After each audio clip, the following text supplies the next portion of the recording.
Hello, my name is Alexander Agathos, and I work here at the host project. And my main responsibility is actually doing research in general purpose GPU programming. First of all, as the name shows, you have all seen the modern GPUs, and nowadays they are extremely powerful and can do a lot of computational tasks much more quickly than the CPU. It all started, let's say, as a quiet revolution. It evolved.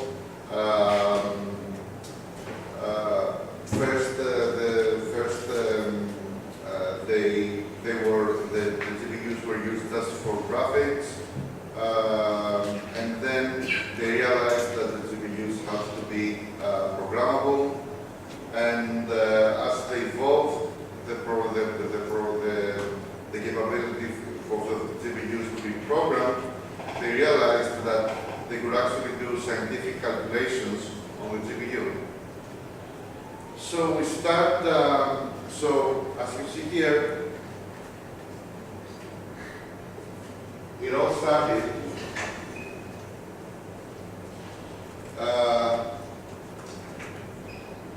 quite recently, and this is the double precision, the single precision performance, and this is the double precision performance for the CPU, and this is the same for the CPU. As you can see, as ages pass by and the models got better, the floating points actually surpasses greatly the floating point capabilities of the CPU.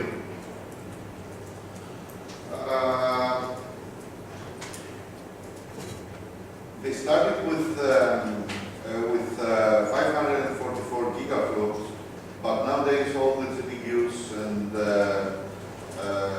especially the GPUs that are targeted for scientific purposes can reach something like 5 teraflops, as opposed to leaving the GPU behind just 200 gigaflops.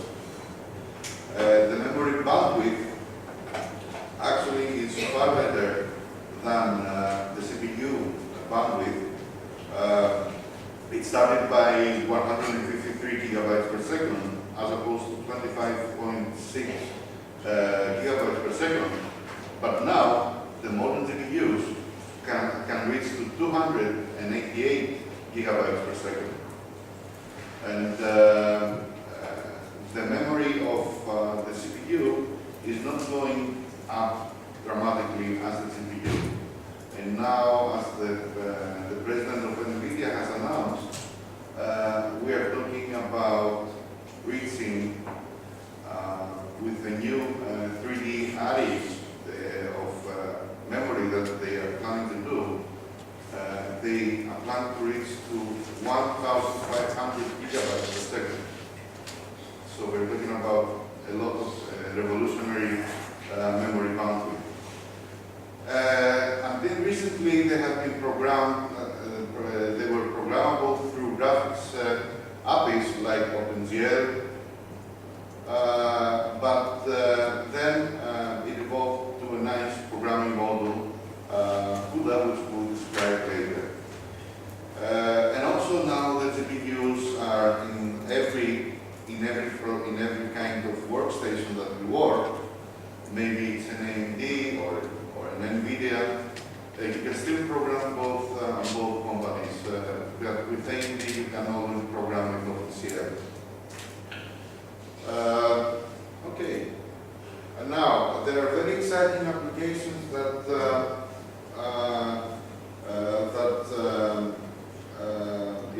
involve the concurrent world. And one of them is the molecular dynamics simulation.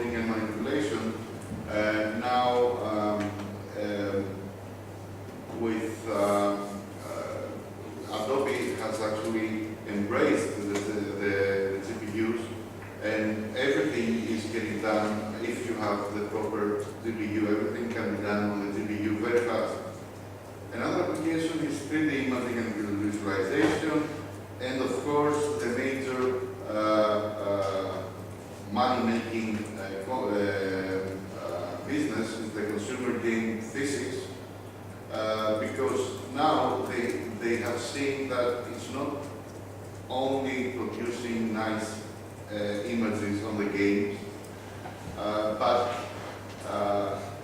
the characters inside the game should react to their surroundings and actually, according to their action, produce the necessary physical effects, like, for instance, like say, you know,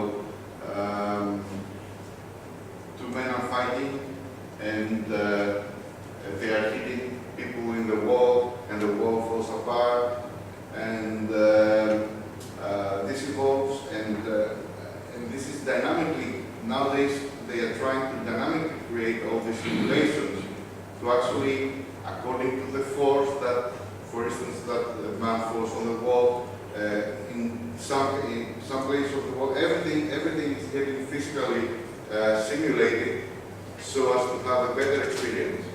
So now visualization and physics are very important in the game industry. And of course we have the virtual reality products.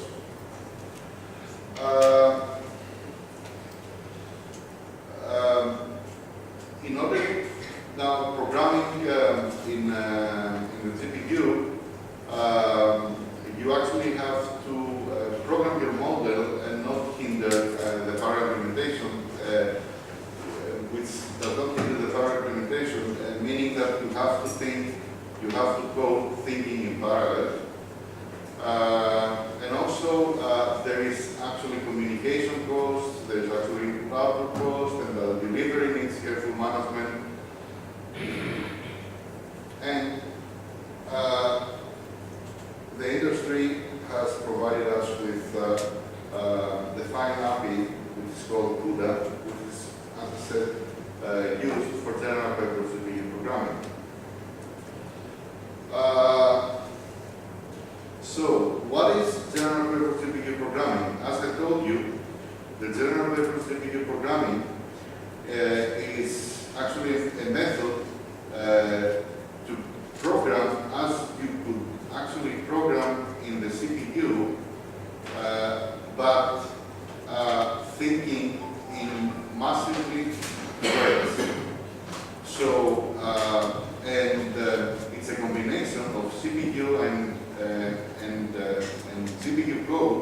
The GPU you actually involve the GPU into the areas of programming that are critical and could actually benefit from assigning it to the GPU. Data parallelism algorithm level GPU attributes, so you can actually do calculations in large data arrays. It's a fine-grained single instruction multiple data paradigm, not actually following exactly the single instruction multiple data paradigm, but in fine levels of execution, it involves the single instruction multiple data paradigm. And it has low latency floating points computations. For all the applications, you are welcome to visit a nice site, which I also visit a lot. It's the generalpurpose.gpu.org. And some of the applications that are available there is game physics, physical modeling, computational engineering, matrix algebra, convolution, correlation, sorting, all the kinds of computations that you can imagine are there. Now let's talk about our host GPU cluster. Now that we are going inside the general purpose GPU. Our GPU cluster consists of 7 nodes. These nodes these are blades. Okay? So here they are. So 1, 2, 3, 4, 5, 6, 7. So here they are.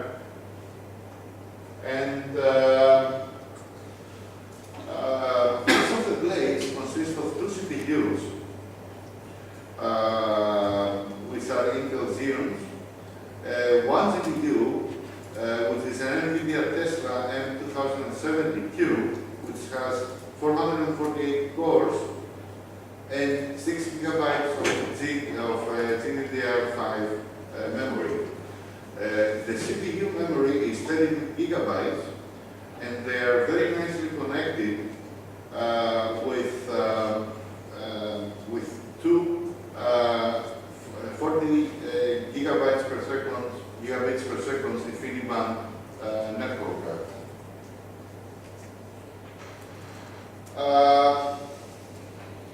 Now, what is the main difference between the GPU and the CPU? You can see this easily with the Siemens. You see here that the CPU has only 4 cores to do computation in a large cache, and it has a lot of control units.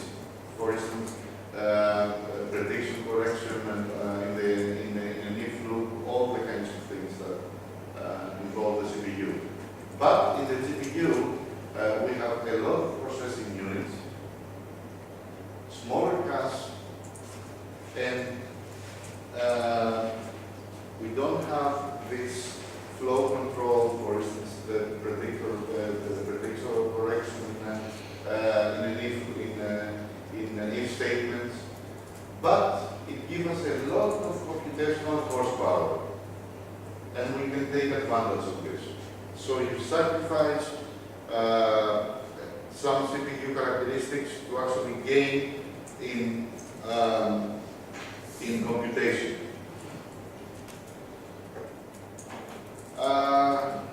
Now the GPU evolution is started from the 80s. I remember those days which there were no GPUs, and in the 90s with the provision of the personal computers, if you remember this, if you are old as me, a WVGA controller, then in 97 we started having some 3D generations, whereas 2000 which creates processors for the GPU. In 2005 they started to actually use the GPU for computations, and we have reached 2007, which is the year of the CUDA invention, and actually it produces a revolution in the field. And CUDA stands for Compute Unified Device Architecture. This is its full name. Now the processor, this is actually to show you that how the processor evolved, and now involving everything, all the shading is involved inside the scene, and it goes from vertex shader, geometry shader, pixel shader. Okay, this is just to remind me from some things. And now, let's see a little bit what the GPU processor involves.